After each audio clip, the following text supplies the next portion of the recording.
মাদ অর্থ টেনে পড়া, হরকতের উচ্চারণ টেনে পড়াকে মাদ বলে।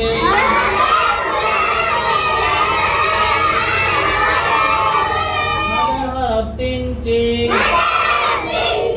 আলিফ ওয়াও ইয়া। জবরের বাম পাশে খালি আলিফ মাদের হরফ, পেশের বাম পাশে দশমলা ওয়াও মাদের হরফ,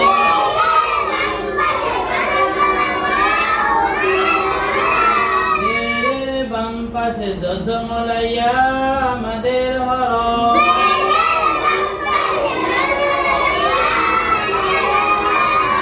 মাদের হরফ হলে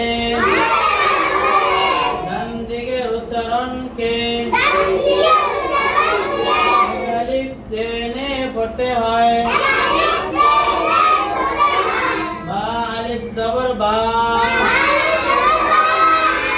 নুন আলিফ জবর না,